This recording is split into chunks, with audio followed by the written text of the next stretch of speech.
எல்லோருக்கும் வணக்கம்.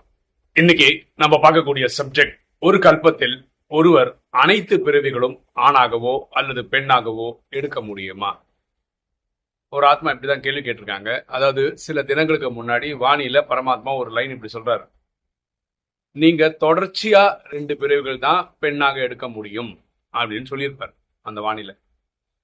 இந்த லைனுக்கு என்ன அர்த்தம் அப்படின்னு கேட்டு ஒரு ஆத்மா என்ன கேட்டிருந்தாங்க. அந்த கேள்விக்கு தான் விடை இந்த வீடியோ வழியா சொல்ல ட்ரை பண்றோம். ஓகேவா? ஸோ நம்ம புரிஞ்சுக்க வேண்டியது ஒரு கல்பம்ன்றது 5000 வருஷம். அதுல அதிகமா நம்ம 84 பிறவிகள் எடுக்கிறோம் அப்படின்னு பரமாத்மா சொல்றாரு. சத்தியுகத்துல 8, திரேதால 12, துவாபரத்துல 21, கலியில 42, சங்கமத்துல 1. ஆனா சங்கமத்துல எடுக்கிற பிறவின்றது கலியுகத்தோட கடைசி பிறவிகளுக்கு அதே உடல் தான். அப்படி நம்ம 84 பிறவிகள் எடுக்கிறோம். ஓகேவா? 9 லட்சம் பேர் தான் இந்த 84 பிறவிகளும் எடுக்கிறாங்க. அப்படின்னா என்ன அர்த்தம்? நம்ம புரிதல் என்ன? ஆணாகோ பெண்ணாகோ நம்ம எடுப்போம் அப்படின்றது புரிதல். சில பேருக்கு இப்படி ஒரு தாட் இருக்கு. அப்படின்னா என்ன? 84 ஆணாவே எடுத்துட்டா, 84 பெண்ணாவே எடுத்துட்டா, அதுக்கு வாய்ப்பு இருக்கா அப்படின்னு ஒரு எண்ணம் வருது இல்லையா? அதுக்குதான் பரமாத்மா என்ன சொல்றாருன்னா, நீங்க கண்டினியூஸா 2 பெண் எடுக்கலாம், இல்ல 2 ஆண் எடுக்கலாம், அதுக்கு அடுத்தது நீங்க ஜெண்டர் மாத்தி தான் ஆகணும் அப்படின்றதான் பரமாத்மா சொல்ல வர விஷயம். இது ஏன் அப்படின்னு யோசிச்சு பார்த்தா நமக்கே அதுக்கு பதில் தெரியும். இப்போ இந்த பிரிவில் கணவன் மனைவி அப்படின்னு ஒருத்தங்க இருக்காங்கன்னு வச்சுக்கோங்களேன். அடுத்த ஒரு பிரிவு எடுக்கும்போது கணவன் மனைவியாகவும் மனைவி கணவனாகவும் எடுத்துருவாங்க. ஓகேவா? அதே மாதிரிதான் அப்பா பையன் வச்சுக்கோங்களேன். அடுத்த பிரிவில் இவர் என்ன பண்ணுவாரு? பையன் அப்பாவா மாறிடுவாங்க. அப்பா மகள்னா மகள் அதுக்கு அப்பாவா, இவர் பையனா அப்படி பிறக்கலாம் இல்லையா? ஸோ இந்த காம்பினேஷன் வரணும்னா நீங்க என்ன பண்ணணும்? பல பிரிவுகள் எடுக்கணும். மாறி மாறி எடுக்கணும். ஆணாகவும் பெண்ணாகவும் எடுக்கணும். ஸோ யாராவது ஒருத்தர் இப்படி யோசிச்சிங்கன்னு வச்சுக்கலாம், 84 பிறகு நான் ஆணா தான் எடுக்க போறேன், 84 பிறகு நான் பெண்ணா தான் எடுக்க போறேன்னு உங்களோட கற்பனை தப்பு, உங்க புரிதல் தப்பு. நீங்க தொடர்ச்சியா அப்படி எடுத்துக்கிட்டே இருக்க முடியாது. ஸோ இதுல நீங்க புரிஞ்சுக்க வேண்டிய விஷயம் என்னன்னா, இப்ப நீங்க ஆணா இருக்கீங்க, ஒரு எக்ஸாம்பிள் தான் பேசுறேன். ஓகேவா? நீங்க உங்க மனைவியை துன்புறுத்துறீங்க. ஓகேவா? உங்க அம்மாவுக்கு கஷ்டம் கொடுக்குறீங்க, உங்க பெண் குழந்தைய திட்டுறீங்க, அடிக்கிறீங்க, வச்சு போறேன், எக்ஸாம்பிள் தான் பேசுறேன். நீங்க என்ன நினைக்கிறீங்க? நான் ஆண்மகன், எனக்கிட்ட தான் எல்லா சக்தி இருக்குன்னு நினைச்சு இந்த விளையாட்டுலாம் விளையாடுறீங்கன்னு வச்சுப்போம். அடுத்தது ஒரு பெண் பிரிவு நீங்க எடுப்பீங்க பாருங்கள, அந்த பிரிவில் அனுபவிப்பீங்க. கொடுத்த கஷ்டத்துக்கு எல்லாம் சேர்ந்து நீங்க அங்க அனுபவிச்சிருவீங்க. அதுக்காகவாது நீங்க ரிவர்ஸ் எடுக்க வேண்டிய நிலைமை வந்துடும். ஸோ இந்த பிரிவில் ஆணா இருக்கிறவன் ஒரு பெண்ணுக்கு துக்கம் கொடுக்கும் போது யோசிக்க வேண்டிய விஷயம் என்னன்னா, அடுத்த பாருங்களா, இங்க சட்டம் உங்களுக்கு தண்டனை தராம கூட தப்பிச்சிடலாம். உங்கள்கிட்ட பைசா இருக்கலாம், பதவி இருக்கலாம், அதனால நீங்க தப்பிச்சிடலாம். சட்டம் தண்டனை தராது. ஆனா இந்த டிராமா வச்சு செஞ்சிடும். அதனால நான் ஒரு ஆண்மகன், நான் என்ன வேணா விளையாட்டு விளையாடுவேன் அப்படின்னு நீங்க நினைச்சீங்கன்னா நீங்க தப்பான கால்குலேஷன் போடுறீங்கன்னு அர்த்தம். இது பெண்களுக்கும் பொருந்தும். கணவருக்கு டார்ச்சர் கொடுக்கறது, பசங்களுக்கு டார்ச்சர் கொடுக்கறது, இதெல்லாம் பண்ணிட்டு இருந்தீங்கன்னு வச்சுக்கோங்களேன், அடுத்த பிறகு நீங்க ஆணா பிறந்து நீங்க குடும்பத்தோட பாரத்தை தலையில சுமந்துன்னு கஷ்டப்பட வேண்டிய நிலைமை வரும். ஸோ என்ன பண்ணணும்? இந்த பிறகு நீங்க என்ன ஜெண்டர்ல இருந்தாலும் சரி, ஆணா இருந்தாலும் சரி, பெண்ணா இருந்தாலும் சரி, அடுத்த ஜெண்டருக்கு சம மரியாதை கொடுங்க. ஓகேவா? இந்த புரிதல் நம்ம ஒவ்வொருத்தருக்கும் வந்தா நல்லா இருக்கும். ஓகே, வேற சில விஷயங்கள் பார்ப்போமே. ஒரு ராஜயோகி பண்ற தப்பு என்ன அப்படின்னு பார்ப்போம்.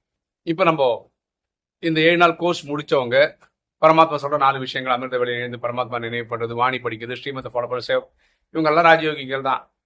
இந்த ராஜயோகிகள் பண்ற தப்பு என்னன்னு நினைச்சுக்கோ. ஒரு எக்ஸாம்பிள் சொல்றேன். பிரேமானந்தனாரன் நான் இப்ப இருக்கேன். இந்த பிரிவில் நான் ஆணா இருக்கேன். என்னுடைய தாட் சத்தியுக திரேதாயுகத்துல நான் ஸ்ரீகிருஷ்ணரா வரணும், லட்சுமி நாராயணனா வரணும் அப்படின்னு நான் நினைக்கிறேன். பாத்தீங்களா? இந்த தாட்டே தப்பு. இந்த பிரிவில் ஒரு சகோதரி ராஜயோகம் பிராக்டிஸ் பண்றாங்கன்னு வச்சுக்கோங்களேன், அங்க அவங்க லட்சுமி ஆகணும், சீதை ஆகணும், இப்படி எண்ணம் கொண்டு வரதும் தப்பு. என்ன சொல்ல வரேன்னா, இந்த பிரிவில் நான் ஆணா இருக்கிறதுனால அங்கேயும் நான் ஆணா வரணும்னு நினைக்கிறேன். பாத்தீங்களா? அது தப்பு. இந்த பிரிவில் பெண்ணா இருக்காங்கல்ல, அதனால அங்கேயும் பெண்ணா வரணும்னு நினைக்கிற தாட்டே தப்பு. ஏன்னா நம்ம ஆத்மா ஆணாக எடுக்குது பிரிவு, இல்ல பெண்ணாக பிரிவு எடுக்குது. ஆக்சுவலா நம்ம ஆத்மா தான். எனக்கு ஆண் கிடைச்சாலும் சரி, பெண் கிடைச்சாலும் சரி, நான் நடிக்க போறேன். I am ready for the both. அப்படிதான் இருக்கணும். தாட் வைஸ் நம்ம அப்படிதான் இருக்கணும். ஆனா நீங்க யாரை வேணா கேளுங்க, ஒரு சரண்டர் சகோதரி கூட கேளுங்க, 30 வருஷம் 40 வருஷம் நாலேஜில் இருக்கவங்களே கேளுங்களேன், நீங்க என்னவா ஆகணும் அப்படின்னா நான் லட்சுமி ஆகணும். ஏன்னா இந்த பிரிவில் அவங்க பெண்ணா இருக்கிறதுனால. அப்படின்னு என்ன, தேக அபிமானத்துல தான் டிசிஷனே எடுக்கிறாங்க. அப்படிதான் பார்வையே அப்படிதான் இருக்கு. எப்ப கேளுங்க, எனக்கு தெரிஞ்ச ஒரு சகோதரி சொன்னது, நான் தப்பா சொல்ல, அவங்க புரிதலோட தான். சரண்டர் சகோதரி சொன்னது என்ன தெரியுமா, நான் ஸ்ரீகிருஷ்ணருக்கு அம்மா ஆகணும். ஏன் அப்படி சொன்னாங்க? இந்த பிரிவில் பெண்ணா இருக்காங்க, அங்க போய் பெண்ணா ஆகணும்னு நினைக்கிறாங்க, அவ்வளவுதான். அப்ப இது தேகாபிமானம் சம்பந்தப்பட்ட விஷயம். ஸோ நீங்க பக்க ராஜயோகினா அதுக்கு என்ன பதில் நீங்க கொடுக்கணும்னா, நான் ஒரு ஆத்மாப்பா, எனக்கு அங்க ஆணா வந்தாலும் சரி பெண்ணா வந்தாலும் சரி எனக்கு அது ஓகே தான். இந்த புரிதலோட யாரோ ஒருத்தர் சொல்றாங்களோ அவங்க ஆத்மாபிமானியா பேசுறாங்கன்னு அர்த்தம். இனி ஒரு விஷயம் சொல்றேன் பாருங்க. பரமாத்மா இந்த ராஜயோகத்தை பிரம்மாவோட சரீரம் வந்து கிளாஸ் எடுத்தார். அப்படின்னா என்ன? ஸ்ரீகிருஷ்ணரா பிறக்கிறவருடைய 84வது பிறவி தான் இந்த லேக்ராஜ்ன்ற வைர வியாபாரி. அவருக்கு தான் பிரம்மான் பரமாத்மா பேர் வச்சாரு. அவருக்கு வச்சு கிளாஸ் எடுத்தாரு. இது வந்து 1936 to 1969 அப்படி கிளாஸ் எடுத்தார். ஆனா 1969 to 2017 வந்து ஒரு தாதியோட சரீரத்துல வந்து கிளாஸ் எடுத்தார் பரமாத்மா.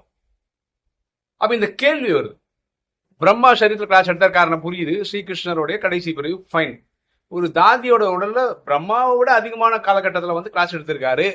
அப்ப இந்த அம்மாக்கு என்ன வெயிட்டேஜ், இந்த அம்மா யாரு அப்படின்னு யோசிச்ச போது ஒரு நியூஸ் நான் கேள்விப்பட்டது என்னன்னா, இவங்க கடந்த 5 பிறவி கன்னியாவா இருந்திருந்தாங்க, இறைவனே கதின்னு தபஸ் மாதிரி இருந்திருக்காங்க, அதனால பரமாத்மா அவங்கள தேர்ந்தெடுத்தாங்க, அவங்க உடல்ல வந்து கிளாஸ் எடுத்தாங்க அப்படின்னு சொல்லி நான் கேள்விப்பட்டேன். அப்ப இதுல இருந்து என்ன புரியுதுன்னா, இது வந்து பரமாத்மா எந்த வாணிலையும் சொல்லலை. நான் 15 வருஷமா படிக்கிறேன், கிட்டத்தட்ட 15 வருஷம் படிச்சுன்னு இருக்கேன். எங்கேயுமே பரமாத்மா சொல்ல இந்த தாதி குல்சார் தாதின்றவங்க வந்து கடந்த 5 பிறவிகளும் பெண்ணாகவே பிறந்தாங்க, கன்னியாவே இருந்தாங்க, என்னையே நினைவு பண்ணிட்டு இருந்தாங்க நான் எங்கும் சொல்லலை. நம்ம எல்லாரும் 63 ஜென்மம் பக்தி பண்ணதான் தான் உள்ள வந்திருக்கோம். அப்ப இதுல வந்து இது வந்து டிரான்ஸ்ல போய் எங்களுக்கு கிடைச்சது, நாங்களா இது வந்து நான் கேள்விப்பட்டதை சொல்லிட்டு இருக்கேன். ஓகேவா? இது யாரு ஆத்தென்டிகேட் பண்றாங்கன்னு தெரியல, எந்த வானிலும் வரல. எனக்கு விஷயம் அந்த ராஜயோகம் பிராக்டிஸ் பண்றவங்க சொன்னதை தான் நான் சொல்லிட்டு இருக்கேன் உங்ககிட்ட. இப்போ இதுல இருந்து ஒரு விஷயம் புரியுதுங்களா? பரமாத்மா வானிலை என்ன சொல்றாரு, தொடர்ச்சியா நீங்க 2 பிறவி பெண்ணா எடுக்கலாம்னு சொல்றாரு. அது அடுத்தது என்ன எடுப்பீங்க? ஆனாதான் எடுப்பீங்க. அப்ப இங்க என்ன சொல்றாங்க, 5 பிறவியும் கன்னியாவா எடுத்திருக்காங்கன்றதுதான் இவங்க சொல்ற கிளைம். பரமாத்மா இவங்க உடல்ல வந்து கிளாஸ் எடுக்கிறதுக்கு. அப்ப இதுவே தப்புன்னு புரிஞ்சுச்சா? ஏன்னா பரமாத்மா வானிலை சொன்னாதான் ஃபைனல். புரியுதுங்களா? ஏன் இவங்க 5 பிறவில கன்னியாவனா கல்யாணம் ஆகாம இருந்திருக்காங்கன்னு வச்சுக்கலாம், அது ஆணாவும் இருந்திருக்கலாம்ல. 2 பிறவி ஆணு, 1 பிறவி பெண்ணு, அந்த மாதிரி மாறி மாறி 5 பிறவியும் துறவரமாவே வாழ்ந்திருக்கலாம். இது நான் ஏத்துக்கிறேன். ஆனா 5 கன்னியாவா இருந்தாங்கன்றது வாய்ப்பே கிடையாதுன்றது நான் சொல்லல, பரமாத்மா சொல்லியிருக்கேன். இதனாலதான் நம்ம சொல்றோம், திரும்ப திரும்ப நம்ம வீடியோல சொல்றது, இந்த டிரான்ஸ் மெசேஜ்னு வர்றதை வந்து நீங்க பெருசா எடுத்துக்காதீங்க. பரமாத்மாவே சொல்றாரு, டிரான்ஸ் மெசேஜ்னு உங்களுக்கு பாதி கிடைக்கிறது மாயையோட விஷயங்கள் தான், அதுல ஆத்தென்டிகேஷனே கிடையாது அப்படின்னு பரமாத்மா சொல்றாரு. அப்படி இருக்கும்போது இந்த வதன செய்திகள் சொல்லி வர்றதை வந்து நீங்க ஏன் நம்பணும் அப்படின்னு நீங்க முடிவு பண்ணிக்க. அது உங்க இஷ்டம், நீங்க நம்புறது நம்பாதெல்லாம் உங்க இஷ்டம். ஆனா நிறைய விஷயங்கள் கலப்படங்க தான். அவங்களுக்கு தோன்றது பக்தியில சொல்ற மாதிரி பல விஷயங்கள் சேர்த்து சேர்த்து சொல்லிடுறாங்க. அப்ப என்ன ஆயிடுதுன்னா, நம்மளுடைய எசன்ஸ் குறைஞ்சிடுது, நாலேஜோட எசன்ஸ் குறைஞ்சிடுது. இந்த மாதிரி நம்பகத்தக இல்லாத விஷயங்கள் நிறைய விஷயங்கள் உள்ள சொதப்பிடுறாங்க, சேர்த்துறாங்க, விச் இஸ் நாட் ரைட். ஓகேவா? ஸோ பரமாத்மா வானிலை சொன்னதோட அர்த்தம் இதுதான். நீங்க 84 பேரையும் ஆணாவோ 84 பேரையும் பெண்ணாவோ எடுத்துட முடியாது. 2 பிறவி மேக்சிமம் பெண்ணாவோ 2 பிறவி மேக்சிமம் ஆணாவோ எடுக்கலாம். அதுக்கு அடுத்த வாட்டி ஜெண்டர் நீங்க சேஞ்ச் பண்ணி தான் ஆகணும். ஸோ இதோட அர்த்தம் என்னன்னா, 2 ஜெண்டருக்கும் நம்ம மரியாதை கொடுக்கணும் இந்த பிறவியில். அப்பதான் நம்ம அடுத்த பிறவி ஆணா எடுத்தாலும் சரி பெண் எடுத்தாலும் சரி நம்ம வாழ்க்கை நல்லா இருக்கும். ஓகே, நான் எனக்கு தெரிஞ்ச எல்லா விஷயங்களும் இதில் சொல்லிட்டேன். நீங்க வீடியோ பார்க்குற நீங்க இதை விஷயமா என்ன சொல்லணும்னு நினைக்கிறீங்களோ கமெண்ட் செக்ஷன்ல ஆட் பண்ண. ஒரு சின்ன தகவல் பாருங்களேன், நம்ம வந்து இப்போ ஏப்ரல் கடைசியில் வந்துட்டோம், அடுத்தது மே ஜூன்ல இருந்து ஸ்கூல் ஆரம்பிச்சிடும். இப்போ எல்லா பேரண்ட்ஸுக்கும் இருக்க பெரிய சேலஞ்ச் என்ன அப்படின்னு பார்த்தீங்கன்னா, அவங்கவுங்க குழந்தைங்களுக்கான ஃபீஸ் கட்டுறது. ஓகேவா? இப்போ சில பேருக்கு வந்து 12th முடிஞ்சு இப்போ காலேஜ் போறாங்கன்னு வச்சுக்கோங்களேன். இது இப்போ என்னோட எக்ஸாம்பிள் தான் எனக்கு ஈஸியாக சொல்ல முடியும். இப்போ எனக்கு வந்து 2 குழந்தைங்க இருக்காங்க, ட்வின்ஸ் இருக்காங்க. அவங்களுக்கு வந்து கிட்டத்தட்ட 1.8 lakhs ஃபீஸ் மட்டும் ஆகுது 2 குழந்தைங்க சேர்த்து. ஓகேவா? இது எனக்கு ஒரு பெரிய சேலஞ்ச். ஓகே, இதே என் குழந்தைங்க அப்படியே காலேஜுக்கு போயிட்டாங்கன்னு வச்சுக்கோங்களேன், 2 குழந்தைங்க ஒரே டைம்ல படிக்கிறதுனால காலேஜ் ஃபீஸ் வந்து எவ்வளோ வரும்னு எனக்கு இப்போ கற்பனையே பண்ண முடியல. அது வந்து 2 சொல்லி 4 லட்சம் வருமா, இல்லை 4 சொல்லி 8 லட்சம் வருமானு தெரியாது. இப்போ வீடியோ பார்க்குற நீங்க உங்ககிட்ட ஒரு வேண்டுகோள் என்னன்னா, இதே மாதிரி ஆத்மாக்கள் குழந்தைங்களை பெற்று அவங்க குழந்தைங்களை படிக்க வைக்கிறதுக்கு ஃபீஸ் கட்டுறதுக்கெல்லாம் போராடுற பேரண்ட்ஸுக்கு சக்தி கொடுப்பா அப்படின்னு பரமாத்மா கனெக்ட் பண்ணுங்க. அவங்கவுங்களுக்கான பொருளாதார தேவையை மீட் பண்ணக்கூடிய சக்தி, கடன் வாங்காம இதை மீட் பண்ற சக்தி, இதெல்லாம் கொடுக்கணும்னு ஆல்மோஸ்ட் அட்லீஸ்ட் இந்த ஒரு மாசம் மே மாசம் ஃபுல்லா வேணும், ஜூன் மாசம் எல்லாருக்கும் நல்லா இருக்கும். தயவுசெய்து எல்லாரும் பண்ணணும்னு கேட்டுக்கிறேன். ஏன்னா எனக்கெல்லாம் தேவைப்படுது. ஏன்னா நானும் என் 2 குழந்தைக்கும் ஃபீஸ் கட்டணும் இல்லையா, அந்த இதெல்லாம் பண்ணணும். ஸோ நம்ம மட்டும் இல்லாமல் நமக்கே ஒரு நிறைய பேர் இருக்காங்க பிரார்த்தனை பண்ணும்போது. எல்லா வருஷம் நம்ம தாண்டி தான் வரோம்னு வச்சுக்கோங்களேன். இந்த வருஷம் தாண்ட தான் போகிறோம். ஆனால் ஒரு ஒரு 10-50 பேர் நமக்காக பிரார்த்தனை பண்ணுறதுக்கு இருக்கும்போது அதோட பலமே தெரியும் தனி. ஸோ அந்த சக்தியை நான் உணர்ந்திருக்கிறதுனால தான் நான் உங்களெல்லாம் பிரார்த்தனை பண்ண சொல்கிறேன். எனக்காகன்னு இல்லை, எல்லாருக்காகவும். இந்த மாதிரி ஃபீஸ் கட்டுற எல்லா தந்தை தாய்மார்களுக்கு நீங்கள் பிரார்த்தனை பண்ணும்போது இதையும் சேர்த்துக்கிட்டிங்கன்னா நல்லா இருக்கும். ஓகே, இன்னைக்கு வீடியோ உங்களுக்கு பிடிச்சிருக்கோம் நினைக்கிறேன். லைக் பண்ணுங்க, சப்ஸ்கிரைப் பண்ணுங்க, ஃப்ரெண்ட்ஸ் சொல்லுங்க, ஷேர் பண்ணுங்க, கமெண்ட்ஸ் போடுங்க. தேங்க்யூ.